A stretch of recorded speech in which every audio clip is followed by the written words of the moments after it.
tingnan natin kung makatipon kayo ng mga tao na tulad ng EDSA People Power 1. Di ba?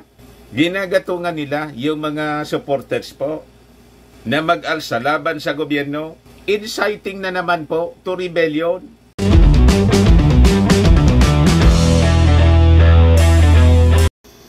Nananakot mga kababayan ngayon si dating presidential spokesman Harry Roque na puputok daw na parang pinatubo ang people power pag sinubukang aristohin daw po ang dating Pangulong Digong. At saka si Digong daw nagsabi na hindi siya magpapauli ng buhay.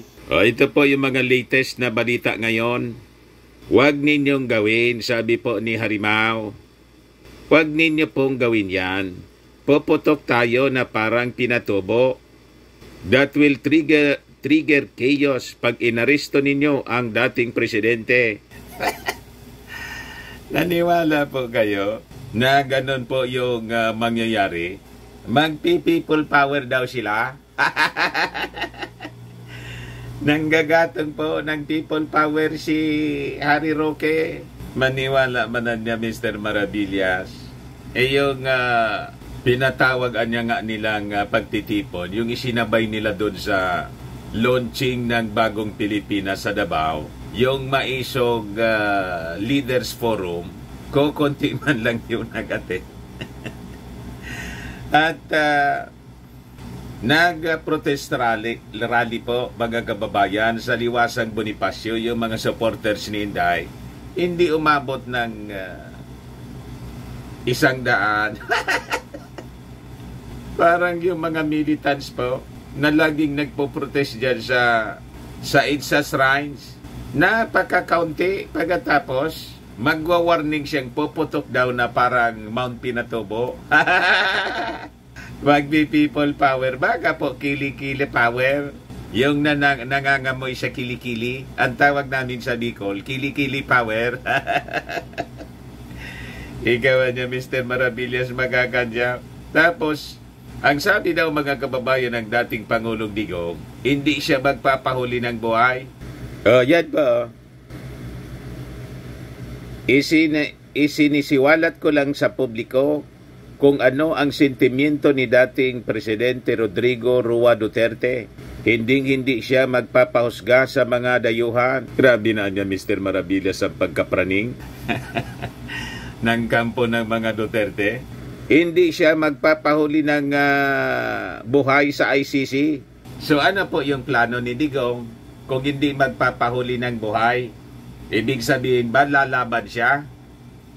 Kaya siguro may advice si Trillanes, mga kababayan, na kailangan daw disarmahan na si dating Pangulong Digong, kumpiskahin yung mga baril na nasa posisyon ng dating Pangulo.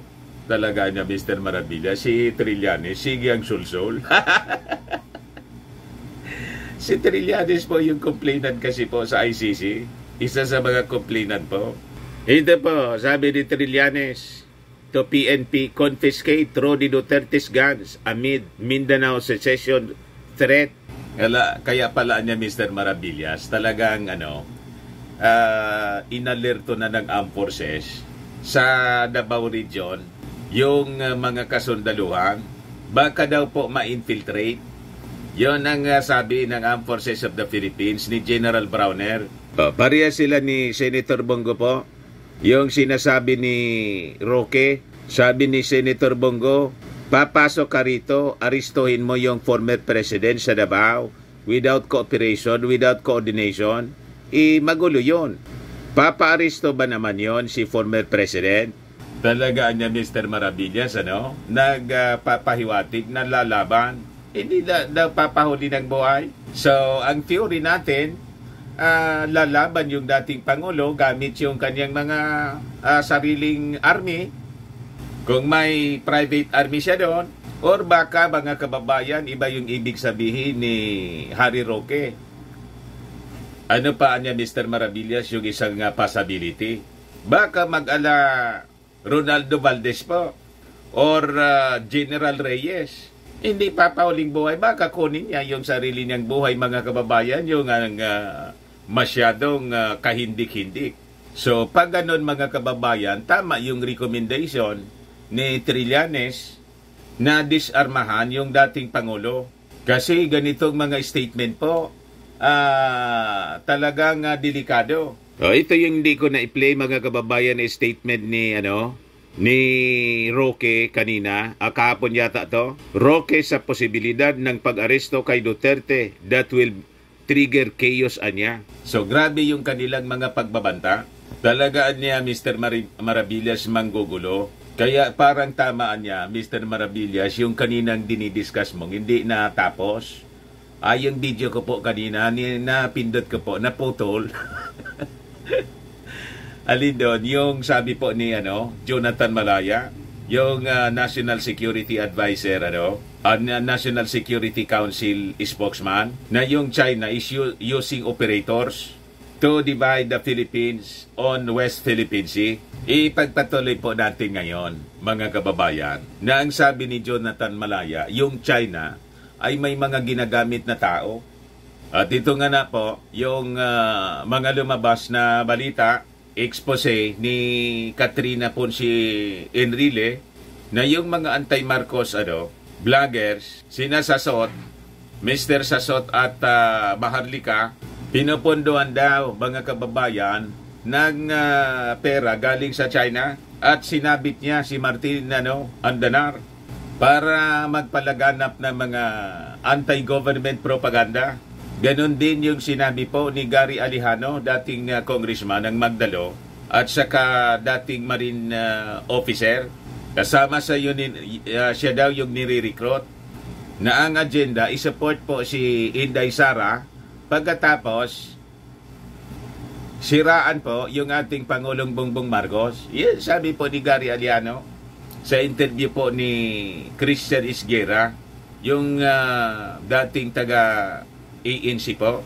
But before ko, mga kababayan, ipagpatuloy yung mga naputol natin na mga discussions kanina para maging malinaw po sa inyo kung ano itong mga kaganapan, kaguluhan po na ginagawa ni dating Pangulong Digong nung kampo niya po. Click subscribe muna dito sa ating YouTube channel and hit the notification bell para lagi po kayong updated sa mga kaganapan dito sa ating bansa. Sa mga Marcos loyalist po na hindi pa nakasubscribe, napaka-importante po itong panahon na to na mag-subscribe kayo sa ating channel para po hindi kayo malason ang inyong isipan ng mga black propaganda nitong mga anti-Marcos vloggers na pinupunduhan ng China. Massive po yung kanilang black propaganda and fake news. Like and share na rin po ninyo ng ating video. At huwag na rin po ninyo na skip yung ating mga commercial ads para tuloy-tuloy lang ang pag-unlad ng bagong Pilipinas. Sa mga naghanap po ng malinis and spacious fitness gym, bumisita na lang po kayo sa aming Colossal Fitness Gym. We also offer Grab Car Rental with our brand new 2023 model ng Toyota Innova. We also accept booking for those who are planning to travel via PAL, Cebu Pacific, and other airline companies, and bills payment for Meralco Bills, PLDT, etc. Pati po Aleco Bills, yung mga taga rito sa amin. Pwede na po, mga kababayan ko dito sa Albay. Yung mga magta-travel, kahit saang bansa po kayo gusto mag-travel, pwede na kayo mag-online booking dito sa amin. Pati sa mga hotels, may bayad center na rin po kami, may Paymaya. Ang Colossal Fitness Gym is located at 3rd floor, Security Bank Building, Landco Business Park, Legazpi City, Albay. For inquiries, look for Gilon Maravillas, contact number 0966-802-0949. Yan po yung aming Innova. Lagi na pong matao sa amin. Ito po yung bago naming mga gamit sa gym. May treadmill na rin po kami. At saka may panibagong product na rin po kaming binibenta.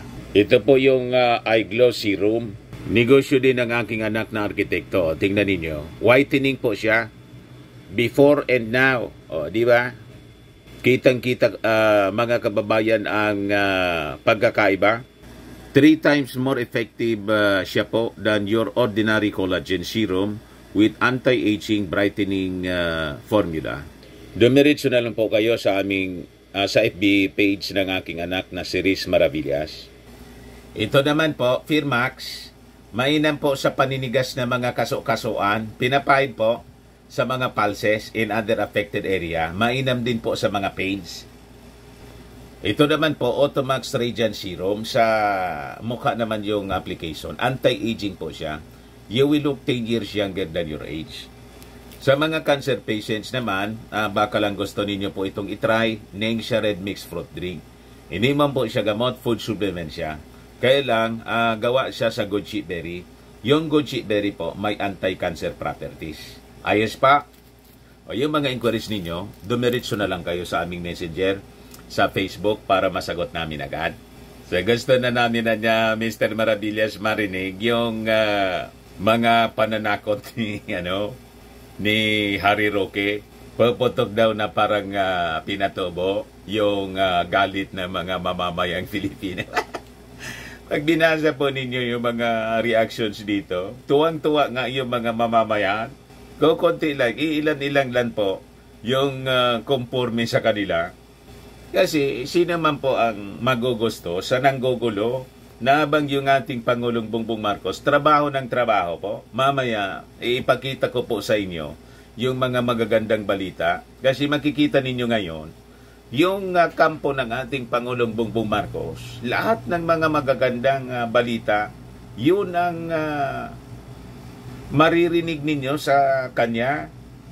Lahat para sa kapakinabangan po ng ating mga mamamayan Filipino. Yung kampo po ni Digong, magulo. Di ba? Pati mga supporters po. Lahat masasamang mga pananalita. So, tingnan ninyo ito.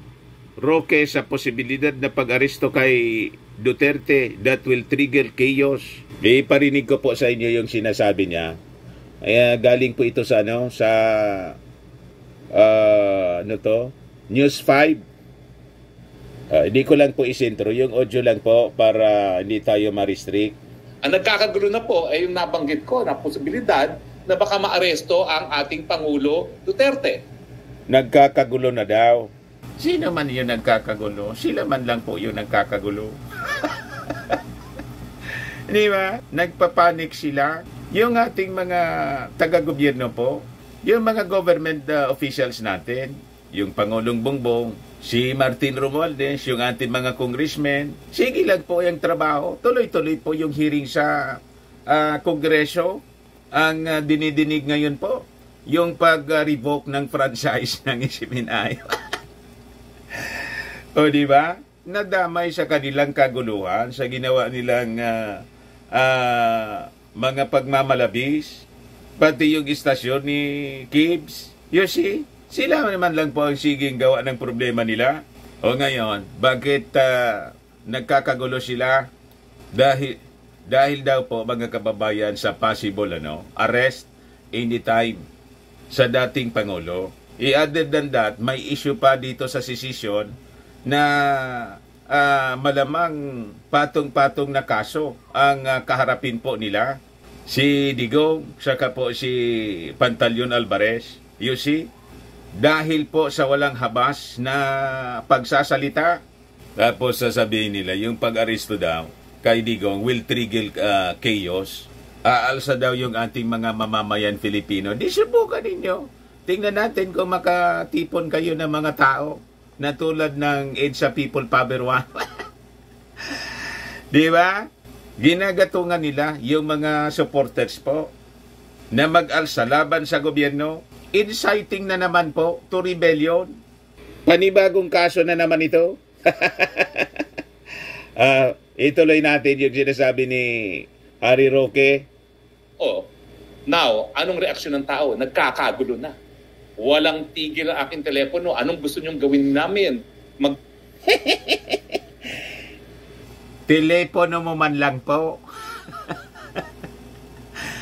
Wala man po wala man ganong tawag sa mga istasyon ng radyo at telebisyon. Sa amin po, wala mga ganong mga reaction. Mamaya, basahin ko yung mga reactions dito mismo sa,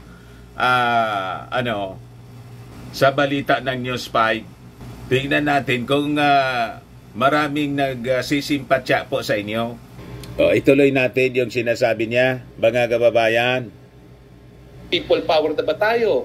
People power daw. Uminahin po tayong lahat, ha? Kasi hindi pa naman po nangyayari. Pag nangyari po yan, asahan nyo po, ako'y mag-i-spokes-hour at ako mananawagan para sa mga Pilipino na manindigan. Pag nangyari po yan, asahan nyo naman ako na ako'y mag-spokes-hour dyan. So ngayon, kulang po kayo. Now, bukod dun sa aking 3 sources, na talaga naman pong mga kapanipiniwala yan, no? Bakit pa kayo maghahanap ng source? Nagsalita na yung complainant labang kay Pangulo Duterte, si dating Senador Trillanes. Anong sabi niya? Tapos na ang investigasyon, ang susunod na lalabas na ang warrant of arrest. Di ba sinabi niya yan? Bakit pa kayo nagdududa na mangyayari yan? Siya ang complainant. Confidential ang proceedings ng ICC, pero hindi nila po pwede baliwalain ang mga complainants. So talaga niya, Mr. Marabilla, si Trillanes yung salarin. Tinagot po ni Trillanes at ngayon na naman po may bagong pananakot si Trillanes. Nananawagan na si Trillanes sa ating PNP kumpiskahin yung mga armas. Paano hindi mag-propose ng ganon, mag-suggest si Trillanes ng ganon, na nagsabi kasi si Harry Roque, ipahabag itong si Harry Roque, hindi daw pahuli ng buhay. So ang ibig sabihin, mga kababayan, lalaban si Digong pag sinerve yung warrant of arrest. O diba? Resisting arrest, mga kababayan. Tuwang-tuwa niya nito si Dilima, Mr. Maravillas. Talagang tuwang-tuwa po si Laila Dilima. Section sa ICC para dun sa mga victims, no? Kasi talagang progressive po ang dahil nga they respond to the victims, no? Meron talagang opisina that takes care of yung victims, no? Hindi naman biktima si Trillanes, pero siyempre sa kahit ano namang legal proceedings, kinikilala kung sino mga complainant. At complainant yan si Senator Trillanes. So bakit natin pagdududahan siya kung sinasabi niya na palabas na ang warrant of arrest? Pero ang sinasabi ko po, hindi naman ako solely nag-rely kay dating Senador Trillanes. Nagkaroon po ako ng 3 iba't ibang sources na malapit na daw ang arrest. Pero ito po hindi malinaw kung ang warrant of arrest ay galing sa ICC o galing dito sa Pilipinas. Bakit? Ay nasa dyaryo ngayon yung mag-amang Romualdo na Camiguin nagsasabi na yung sinabi daw ni Presidente na dapat maghiwalay ang Mindanao, secession. Yung dating tao ni Presidente Duterte, Secretary Anyo at Talaga po baseless yung mga panggatong lang, yung mga sinasabi ni Harry Roque. Hindi daw niya alam kung galing sa ICC o sa lokal. Kasi may plano pa man lang po, hindi pa man po nagsasampa ng reklamong sesisyon yung mag-amang Romualdo, gobernador ng Camiguin at congressman. Paano magpalabas ng warrant of arrest? Wala pang asunto. You see? Wala pang reklamo. Tapos napapraning na kayo. Talaga niya, Mr. Maravillas. Plus na panggatong. Tinitest po nila yung support ng mga mamamayang Filipino sa kanila kung kakagat po sa kanyang panggagatong. Di ba po malinaw, mga kababayan? Sabi ko po sa inyo, huwag kayong pagagamit. Illegal po yung kanilang lahat na pinaplano, ginagawa. Yung Mindanao Secession, ang konstitusyonal. Yung sa ICC, aka-aka man lang po nila. Kasi, ang sabi ng ating Pangulong Bongbong Marcos, never silang magko-cooperate po sa ICC. May statement na po si DOJ Secretary, Boying Rimulya. Ayan po. Sabi ni Boying Rimulya Harry Roque, the ICC has not made any contact directly or indirectly with the DOJ. I don't know anything of what Harry is talking about. baka niya Mr. Maravillas talaga. Tumira din ang fentanyl siya. Kaya nawawala na rin sa sarili si Harry Roque po. Wala man po. So kung mayroon po, magko-coordinate sa gobyerno kasi wala man pong police power, enforcing arm, yung ICC. So, alimbawa pa, maglabas ng warrant of arrest. Sino mag-enforce? Sige nga, na ayaw mag-cooperate ng ating gobyerno kasi yun ang posisyon ng ating Pangulong Bongbong Marcos. So, anya Mr. Maravillas ang motibo ni Harry Roque? Panggugulo po lang, mga kababayan. Ginugulo po ang ating lipunan. So malamang sa malamang po, ito yung gustong mangyari kasi sa atin ng China. Binulgar ni Jonathan Malaya. Maya po, ipagpatuloy ko yung naputol kong discussion kanina na may ginagamit yung China ng mga operators dito. Ayan po. China using operators to divide Philippines. Para pagwatak-watakin po tayo at pati po siguro itong secession movement nila para guluhin po yung Pilipinas. Diretso natin itong pagkapraning ni Harry Roque. We will meet any threat to secede from the Republic with force. Ano ibig sabihin yan? Gagamitan namin ng dahas, poprotektahan namin ang territorial integrity ng Pilipinas. So, yung isang kongresista at dating gobernador nagsasabi, sedition. Yung isa nagsasabi, we will meet it with a threat of force. So, ibig sabihin, baka kasuhan nila ang dating presidente ng sedition. Siyempre, kakasuhan po.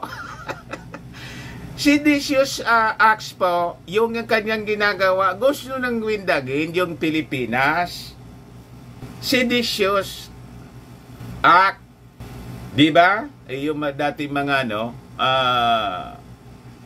secessionist rebels nga po, nakipagkasundo na sa gobyerno, MILF, MNLF, pagkatapos kayo ngayon yung gustong pumalit. Diba? Kaya nga yung mga taga Mindanao po, tuwang-tuwa yung ating Pangulong Bongbong Marcos. Nagpasalamat po, nagpaabot ng pasasalamat sa mga taga Mindanao sa malaking support galing sa mga Mindanaoans, lalo na sa mga Dabaweños. Ayan po.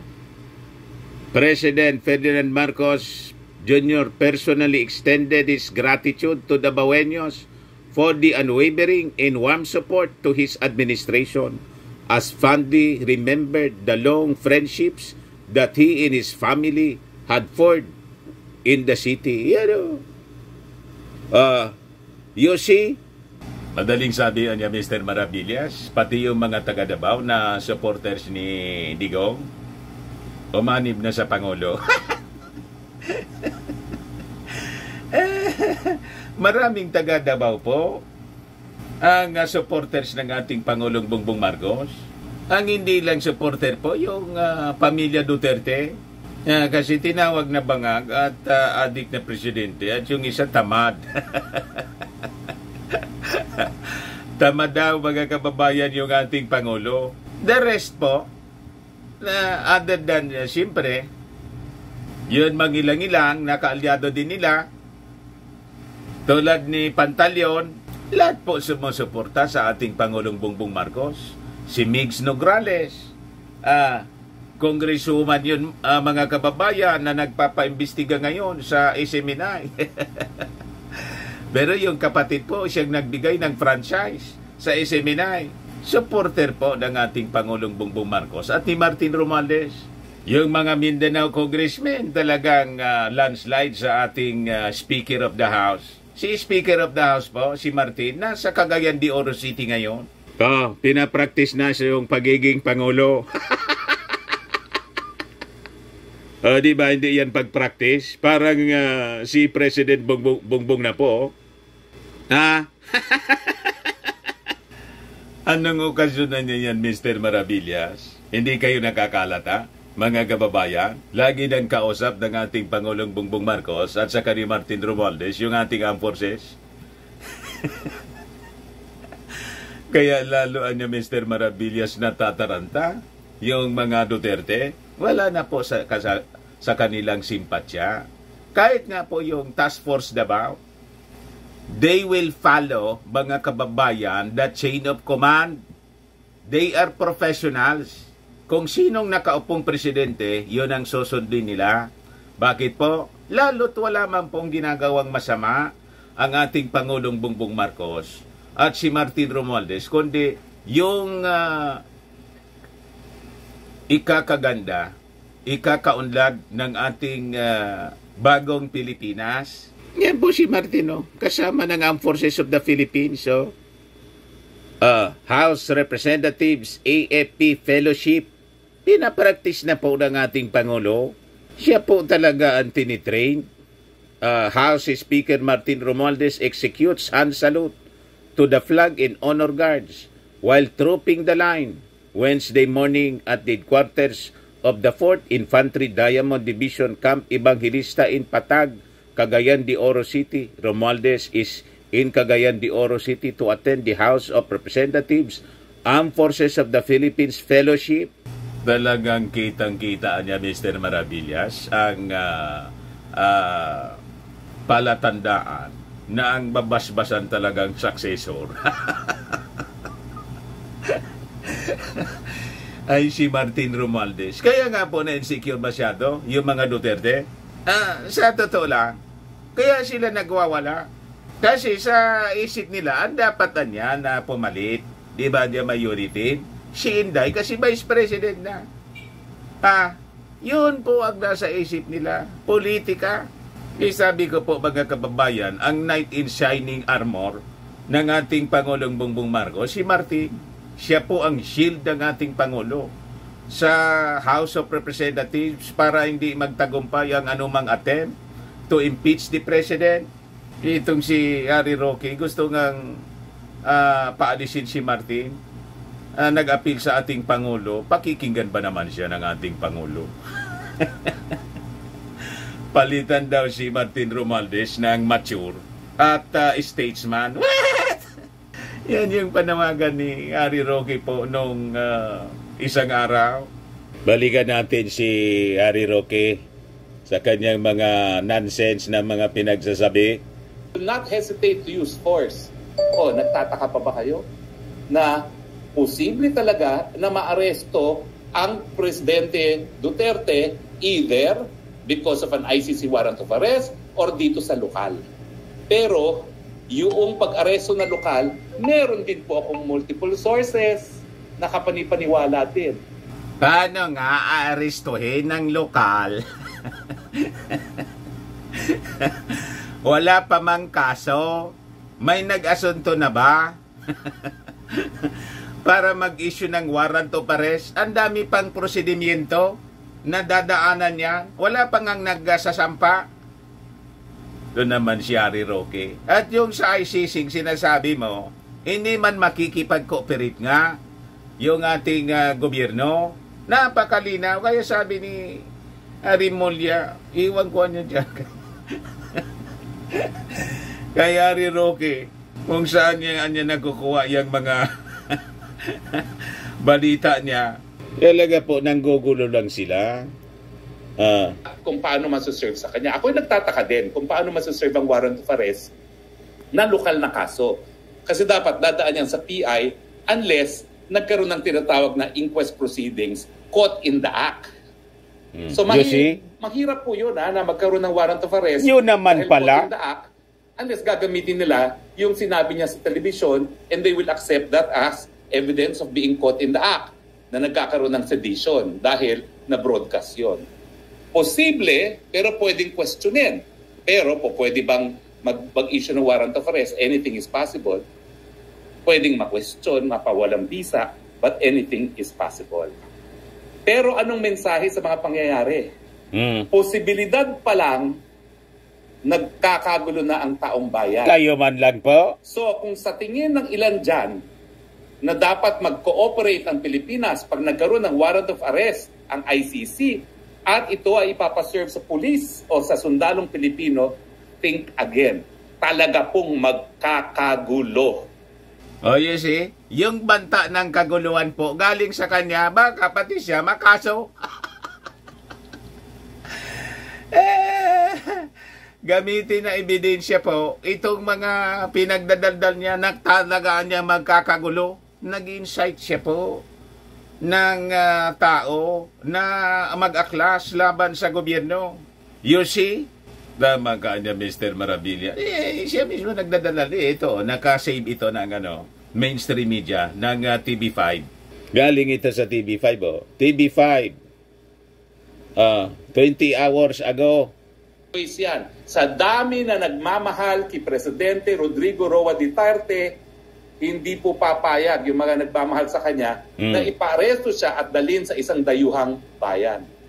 Paulit-ulit na sinasabi rin ni Presidente Duterte at narinig na niyo yan, mamamatay muna siya bago siya magpapahusga sa mga dayuhan.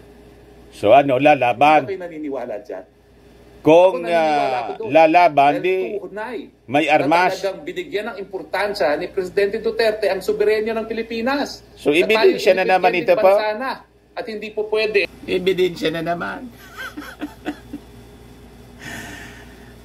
Self-incrimination po, yung ginagawa. Sila yung gumagawa ng kaso nila. Binibigyan nila ng dahilan ng ebidensya yung gobyerno para bumuo ng kaso laban sa kanila kasi sila po ay nanggugulo. You see? At yung sinasabi nila, hindi magpapahuli ng buhay. So, ang ibig sabihin, lalaban po.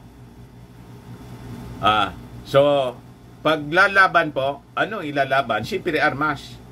Hindi magpapahuli ng buhay. Dalawang bagay yan na hindi magpapahuli ng buhay. Lalaban muna at pag nasukol po, babarilin niya yung kanyang sarili. Tulad ni General Reyes, di ba? Kasi hindi nga magpapahuli ng buhay, yun ang nasa bibig ni Harry Roque.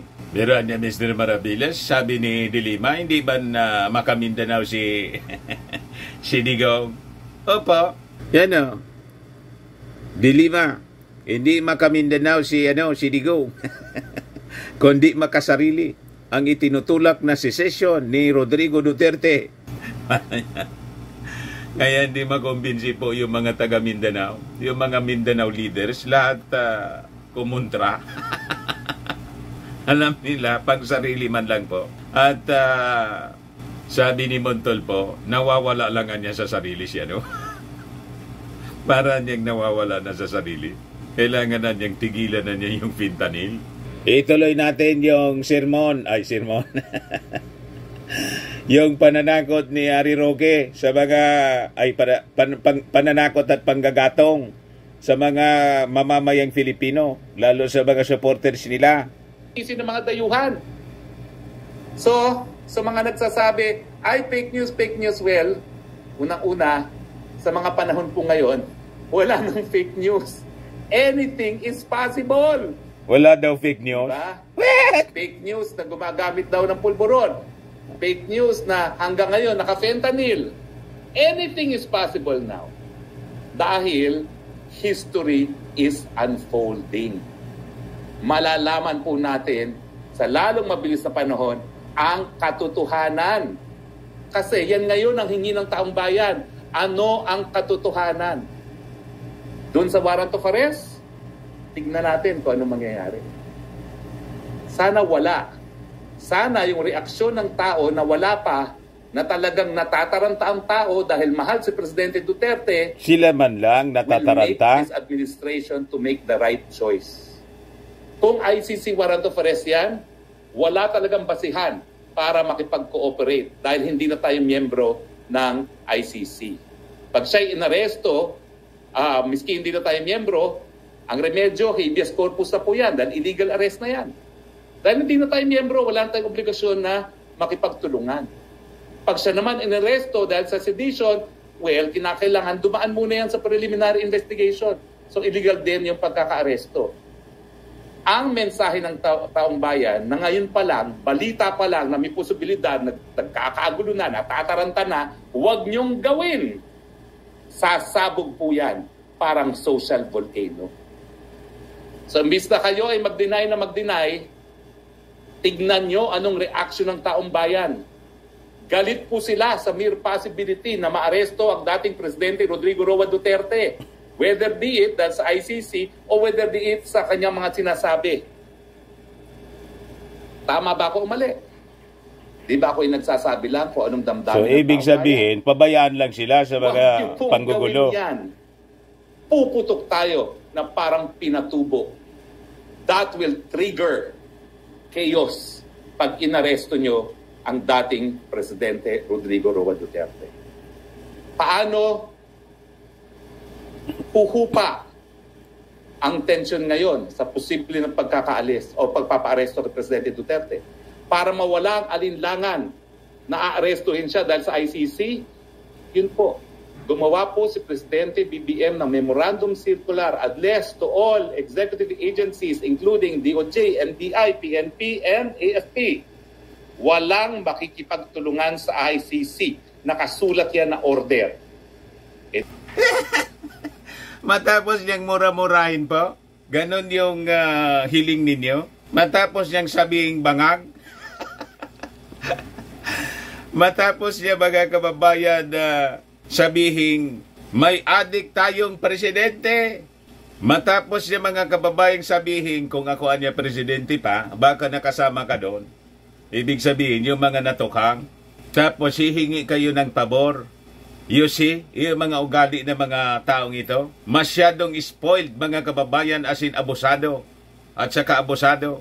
Masyado adya Mr. Maravillas entitled sila. Yun nga po mga kababayan.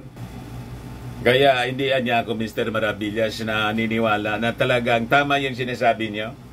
Yung maisog, hindi man maisog, Leaders Forum yon. Matalaw. Ang totoo pong matapang ay tulad ni Jinggoy Estrada, hindi nag-resist ng arrest. Ni Bong Revilla, hindi po nag-resist ng arrest. Sumurrender po. Ni Erap Estrada, nagpakulong. Hinarap yung kaso. Ni Laila de Lima, nagpakulong din. Kahit si Jimmy po, nagpakulong 6 years. 6 years ba yon?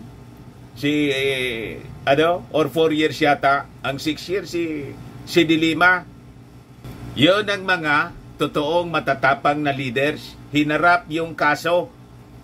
Hanggat sila makalabas. Nilabanan nila, legal. Yun ang tama po. Kung naniniwala sila na hindi sila guilty, hindi yung magpapalabas ka na. Hindi magpapauli ng buhay. May ganun talaga.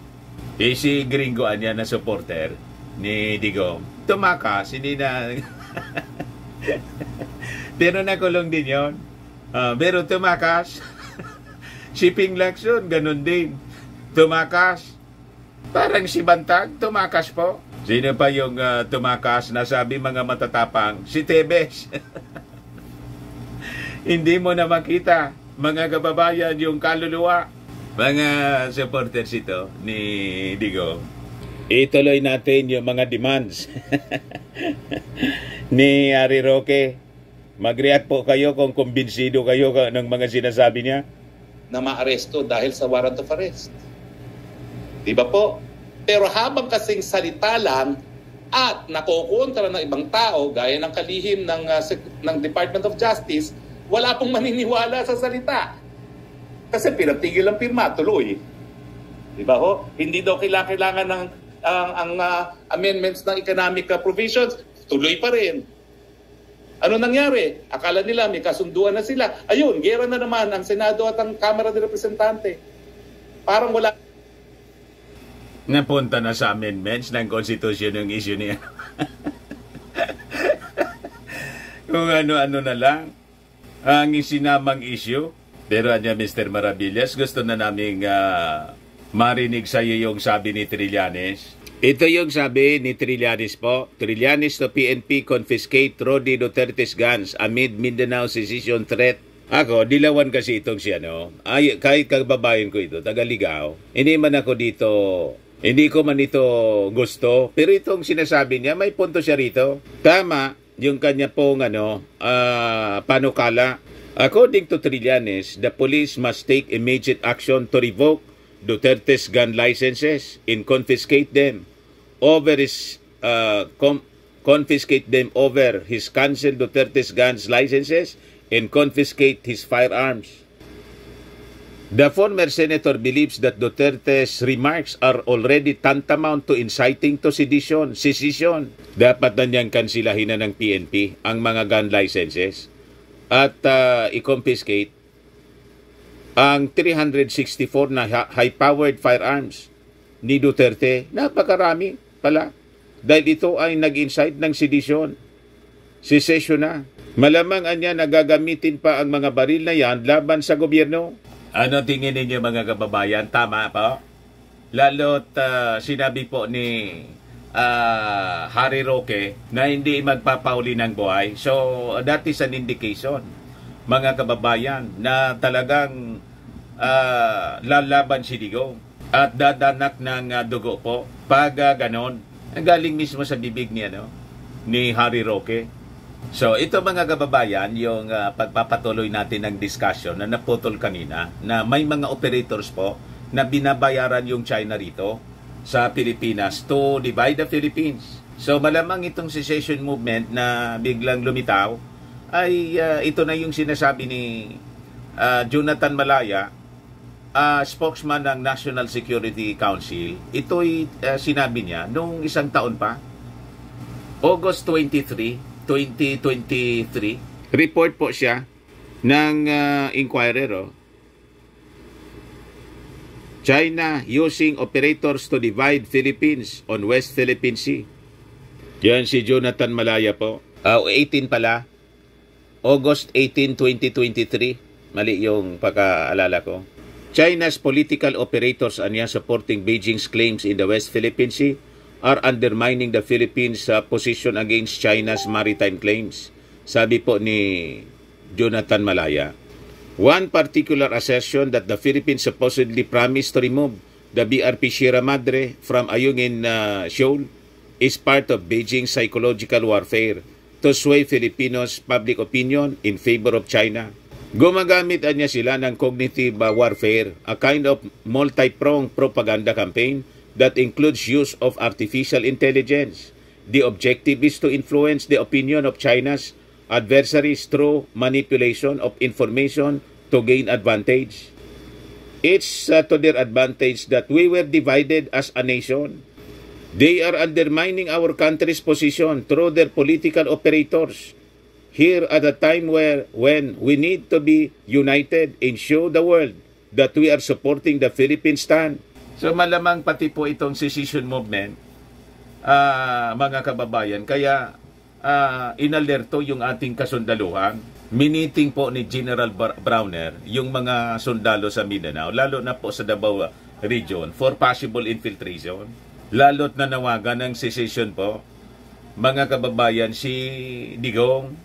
At yung sinabi po ni Gary Alejano, dating Magdalo congressman, na pati nga siya po nire-recruit to support Inday Mona. Then, maglunsad ng mga smear campaign laban sa Pangulong Bongbong. Yun ang sabi sa interview niya, no? Tingnan na lang po ninyo kay Christian Esguerra sa kanyang YouTube channel. Christian Esguerra, Facts First. Yun. The other day lang po. O, ito po, mga kababayan, yung, hiramin ko muna, 85,000 na pala, Kahapon to, Christian Esguerra, yung dating taga-ANC, Yan si Gary Alejano.